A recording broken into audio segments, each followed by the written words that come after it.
भारत की पारंपरिक ज़मीन में कई ऐसे राज दफन हैं जो कई बरसों या कहें सदियों बाद आज भी उसी तरह ताज़ा और अनसुलझे हैं जितने पहले कभी हुआ करते थे। ये रहस्य कुछ ऐसे हैं जिन्हें जितना सुलझाने की कोशिश होती है ये उतने ही उलझते चले जाते हैं। ऐसा ही एक राज दफन है राजस्थान के एक छोटे से गांव कुलधरा के भीतर। कोई कहता है कुलधरा की भूमि पर सैकड़ों वर्षों से भटकती आत्माओं का पहरा है, तो कोई यह मानता है एक श्राप ने इस स्थान की तकदीर ही बदल के रख दी। जैसलमेर से करीब 18 किलोमीटर दूरी पर स्थित है कुलधरा नाम का एक छोटा सा गांव। कहते हैं सन 1291 के आसपास रईस और मेहनती पालीवाल ब्राह्मणों ने 600 घर वाले इस गांव को बसाया था। यह भी माना जाता है कि कुलधरा के आसपास 84 गांव थे और इन सभी में पालीवाल ब्राह्मण ही रहा करते थे। ये ब्राह्मण न सिर्फ मेहनती बल्कि वैज्ञानिक तौर पर भी सशक्त थे, क्योंकि कुलधरा के अवशेषों से यह स्पष्ट अंकित होता है कि कुलधरा के मकानों को वैज्ञानिक आधार में बनाया गया था। पालीवाल ब्राह्मणों का समुदाय सामान्यतः खेती और मवेशी पालन पर निर्भर रहता था। जिप्सम की परत बारिश के पानी को भूमि में अवशोषित होने से रोकती और इसी पानी से पालीवाल ब्राह्मण अपने खेतों को सींचते थे। लेकिन ऐसा क्या हुआ जो हंसते खेलते 84 गांव के लोग अचानक बस एक ही रात में अपना घर, मकान, खेती सब कुछ छोड़कर जाने को मजबूर हो गए? इसी सवाल से जुड़ी है कुलधरा की रहस्यमयी दास्तां, जिसका संबंध कथित तौर पर श्राप और बुरी आत्माओं से है। आज के दौर में शायद किसी को किसी की परवाह नहीं, लेकिन जिस समय की हम बात कर रहे हैं वो समय सिर्फ और अपने ही नहीं बल्कि एक दूसरे के बारे में सोचने का था। खुशहाल जीवन जीने वाले पालीवाल ब्राह्मणों पर वहाँ के दीवान सालम सिंह की बुरी नज़र पड़ गई। सालम सिंह को एक ब्राह्मण लड़की पसंद आ गई और वह हर संभव कोशिश कर उसे पाने की कोशिश करने लगा। वह लड़की ब्राह्मणों की लड़की थी। जब सालम सिंह की सारी कोशिशें नाकाम होने लगीं, तब सालम सिंह ने गांव वालों को यह धमकी दी कि या तो पूर्णमासी तक वे उस लड़की को सालम सिंह को सौंप दें या फिर स्वयं उसे वह उठा कर ले जाएगा। गांव वालों के सामने एक लड़की के सम्मान को बचाने की चुनौती थी। वह चाहते तो एक लड़की की आहुति देकर अपना घर बचाकर रख सकते थे, लेकिन उन्होंने एक दूसरा रास्ता चुना। एक रात 84 गांव के ब्राह्मण एक सभा लगाकर बैठकर एक निर्णय लेने के लिए आए और वे रातों रात इस गांव को खाली कर देंगे, ऐसा उन्होंने निर्णय लिया। लेकिन लड़की को कुछ भी नहीं होने देंगे। बस एक ही रात में कुलधरा समेत आसपास के सभी गांव खाली हो गए। जाते जाते सभी ब्राह्मण इस गांव को श्राप देकर चले गए कि इस स्थान पर कोई भी अब कभी भी नहीं बस पाएगा। जो भी यहाँ आएगा वह बर्बाद हो जाएगा। कुलधरा की सुनसान और बंजर जमीन का पीछा वह श्राप आज भी कर रहा है। तभी तो जिसने भी उन मकानों में रहने या उस स्थान पर बसने की हिम्मत की, वह पूर्णतः बर्बाद हो गया। इस स्थान से जुड़ी एक और कहानी मौजूद है, जिसके अनुसार कुलधरा गांव को कुलधार ब्राह्मणों ने बसाया था। लेकिन यहाँ का एक राजा इतना क्रूर था कि वह अपनी जनता को जीने की आज़ादी तक नहीं देता था और मनमाफिक तरीके से उनका शोषण करता था। वह उन्हें मारता पीटता और गुलामों की तरह रखता था। उसकी हरकतों से गांव वाले बहुत परेशान थे। सभी ने यह निश्चय किया कि वे उस गांव को छोड़कर चले जाएंगे। जाते समय वे इस गांव को कभी ना मिटने वाला एक श्राप दे गए।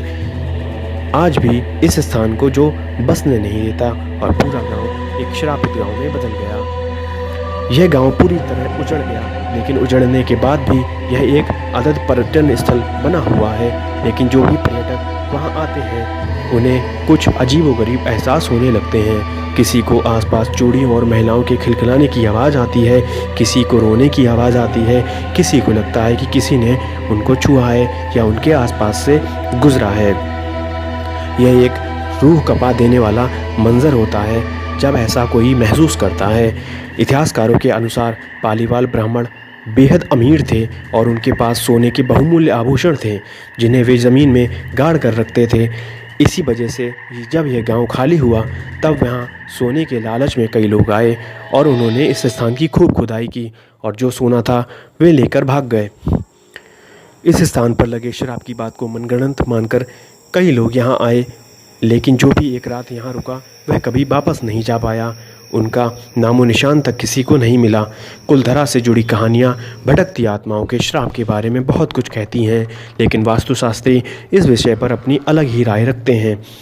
वास्तुशास्त्र के ज्ञाताओं का कहना है कि कुलधरा के नैऋत्य कोण में पूरे साल बारिश होने की वजह से लगातार नमी रहती है और काई भी जमी हुई है। साथ ही कुलधरा का पूर्व आग्नेय बढ़ने से ईशान कोण घट गया है।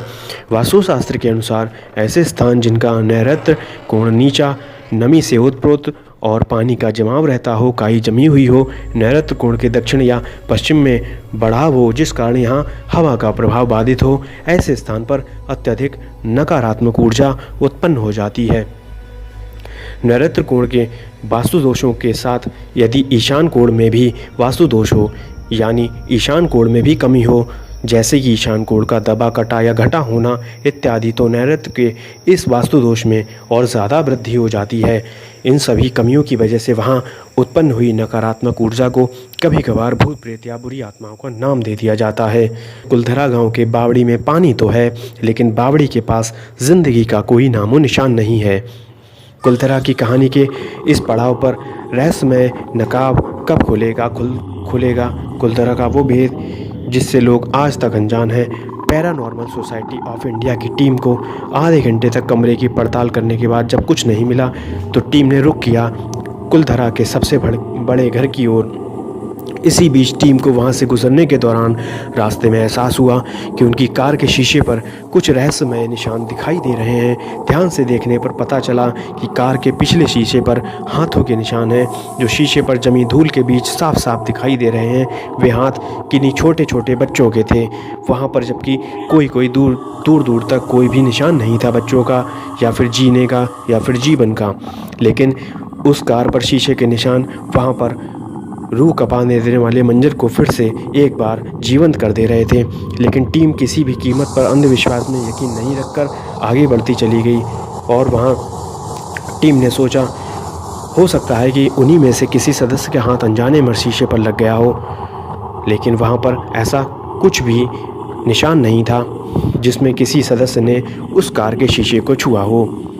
कुलधरा में 970 मकान हैं, सबकी अलग अलग कहानियां हैं। टीम अब कुलधरा के जब मकान में पहुंची तब तफ्तीश के लिए वहां सभी सदस्य वैज्ञानिक मशीनों के साथ घर में दाखिल हुए। घर देखने में वाकई बहुत बड़ा लग रहा था, आलीशान मकानों की गवाही दे रहा था। मिली जानकारी के मुताबिक वहां पर एक छोटी सी कोठरी दिखाई दी जिसके तहखाने में पालीवाल ब्राह्मणों का खजाना दबा हुआ था। इसी जानकारी के तहत वह उस घर में गए और आज भी उस खजाने की हिफाजत एक जहरीला कोबरा और कुछ अनजान शक्तियां मिलकर करती हैं। कमरे में कोने में उस तहखाने का रास्ता दिखाई दिया। पलायन के वक्त पालीवाल ब्राह्मणों की दौलत वाकई वहाँ मौजूद हो, लेकिन ऐसा अनजान शक्तियों की मौजूदगी के दावे पर भरोसा करना थोड़ा मुश्किल था। टीम भीतर तो नहीं गई, लेकिन टॉर्च की रोशनी में पूरे तहखाने को खंगाला। वहाँ कई चौंकाने वाले तथ्य नजर आए। इसके बाद में कुलधरा की सबसे डरावनी जगह यानी वो बावड़ी, जहाँ न केवल स्थानीय लोग बल्कि हज़ारों सैलानियों ने भी रहस्यमय साए देखने का दावा किया। वहाँ पैरानॉर्मल सोसाइटी ऑफ इंडिया की टीम बावड़ी के भीतर रहस्यों को खोजने के लिए अपने प्रयोगों को आजमाती रही, लेकिन मोशन सेंसर की बत्तियाँ जली और ना ही K2 मीटर ने किसी अदृश्य ऊर्जा के संकेत दिए। कुल मिलाकर कुलधरा की सबसे अनजान शक्ति के होने का वहाँ पर प्रमाण तो नहीं मिला, लेकिन कुछ ऐसे अजीबोगरीब हरकतें और वहाँ पर एहसास ज़रूर हुए जिससे कि वो रोंगटे खड़े कर गए। यह ऐतिहासिक तौर पर सच है कि कुलधरा से हज़ारों प्रवालों का पलायन हुआ, लेकिन वहाँ पर दिन के उजाले में सैकड़ों पर्यटक अब आते हैं, जिससे राज्य सरकार को राजस्व का फ़ायदा होता है। कुलधरा में भूत और आत्माओं की कहानियाँ मनोवैज्ञानिकता को दर्शाती हैं, लेकिन कुछ नकारती भी हैं। कुलधरा जितना दिन के उजाले में सुरक्षित है, उतना ही रात के अंधेरे में सुरक्षित नहीं है। रात के अंधेरे में ये बहुत ही भयावह हो जाता है। इसलिए आप जब भी जाएं तो दिन के उजाले में जाएं, क्योंकि राज्य सरकार ने वहाँ पर बोर्ड भी लगा रखा है कि सूर्यास्त के बाद में कोई भी इस गांव में प्रवेश ना करे।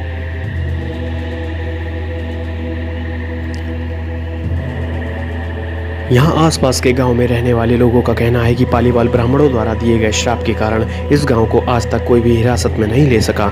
जिन लोगों ने इस गांव को फिर से नया बसाने की कोशिश की, उन्हें यहाँ अजीब व गरीब चीज़ें सुनाई दी, महसूस हुई, जिसकी वजह से आज तक यहाँ पर कोई भी रहने के लिए नहीं आया। साल 2010 में मिस्टर गौरव तिवारी ने इस जगह पर कुछ असमान चीज़ों के होने का दावा किया। सोसाइटी के 18 सदस्य वाली टीम ने और 12 लोगों के साथ कुलधरा विलेज में रात बिताई। उन्होंने महसूस किया और बताया कि उनको वहाँ पर किसी के होने की आहट महसूस हुई और कुछ चीज़ों के हिलने के साथ ही अजीबोगरीब आवाज़ें सुनाई दी।